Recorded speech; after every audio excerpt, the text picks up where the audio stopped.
Well, if you like driving and if you like Houston history, this is absolutely for you guys. We're doing a drive-by Houston history lesson. We're downtown right now, and we're starting out at the Rice on Texas Avenue, and we're going to get some really great information from our friend Ann Becker. She's with the Harris County Historical Society, and she's joining us today with some great info. Hi, Ann. How are you doing? Good. Hi, Lauren. Good to see you. Ann Becker with the Harris County Historical Society. You're lending us a wealth of knowledge today. We're so happy that you are with us. And we're going to have 3 different stops around Houston, with the first stop being the Rice Hotel downtown. Wonderful. That really is the beginning of Houston history right there. 1836, that is where the first capital of Texas was, right after the Battle of San Jacinto. And you know what's funny is that you probably have had friends get married there. You've probably been to an event there in their beautiful ballroom and not known that there's so much history behind this hotel. Well, my son just got married there and had his reception at the Crystal Ballroom, but I knew that there was history because when you're entering the building, there's 2 historical plaques on each side of the entrance, and one is for the Lady Washington chapter of the DAR. And I wrote that narrative for the Texas State Historical Society. The spot of land on which the Rice Lofts stand today has been in Houston history since 1836. Every president at some point or other when visiting Houston has stayed at the Rice Hotel. John Kennedy came there the night before he was assassinated in Dallas. They came to a LULAC convention to give their support behind that organization. And it was a huge deal all across the nation. Everyone was watching. Jackie got on television and spoke in Spanish. And it was really a wonderful testimony to how he was. So, Ann, when did it become the Rice Hotel? Well, oh my gosh, did you know that William Marsh Rice was actually murdered? The man for whom Rice Institute is named, the man for whom Rice Boulevard's named, he was actually murdered in New York. And years later, they figured out it actually was his valet who was poisoning him. When he died in 1900, part of his will was that the deed to the land, which he owned, said that upon his death, it would be named the Rice Hotel. So I know that the Rice Hotel had to be remodeled, and it wasn't too long ago. I want to say it was in the 90s, correct, Ann, when it was remodeled? Yes. The Rice Hotel in 1979, there was kind of a problem here where a lot of the downtown buildings went into a disarray.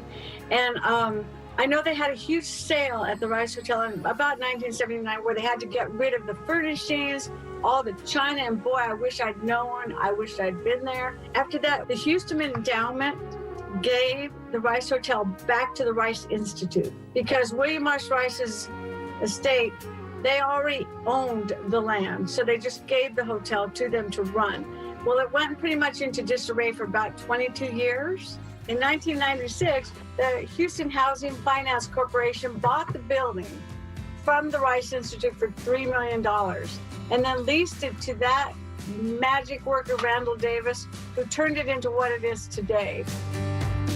Our next destination, the Kirby Mansion. All right, Ann, what can you tell us about the Kirby Mansion? Well, you're looking at an 18,000 square foot building. It was built in 1890s by John Henry Kirby, who at the time was one of the biggest lumbermen in the state of Texas. He was a lumberman, an oil man. He established schools. There's a Kirby town named for him in Texas. Kirby Street in River Oaks is named for him. He did a whole lot for Houston. And have they maintained the inside of this house? The lawyer that owned it for many years did an exquisite job in restoration of the interior of that house. It is so beautiful inside. It is a Tudor architectural style. It's just awesome. Wow. What a beautiful house. Yeah, beautiful house worth saving, isn't it, Lauren? It is magnificent. Absolutely. Next stop, over to Montrose to visit the Linkley House on the University of St. Thomas campus. What can you tell us about this beautiful building? In 1912, there was a gentleman named John W. Link And he had the foresight to buy about 250 acres and start to develop Montrose. This is a home he built in 1912 for his family to live in. In 1916, though, he went ahead and moved on and sold it to Thomas P. Lee. Thomas P. Lee was one of the first members of the Texas Company, which is now Texaco. Now, after Thomas P. Lee died, it was sold to the Archdiocese of Galveston, Houston, and it has been the residence of the University of St. Thomas ever since then. But behind every wonderful building, there is a family that helped start or endowed it. That's the coolest part about Houstonians. They give back to their city. This is what's so important for all Houstonians to remember.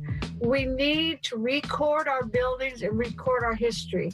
And applying for markers through the Harris County Historical Commission, that's how we make sure that people remember what we have to be grateful for in Houston. Well, and this has been so much fun. And, you know, me being a Houstonian and living here my whole life, I didn't even know all of this amazing history was just literally in my backyard. So thank you for enlightening me and all of our viewers today. It's been really fun. I had a great time too.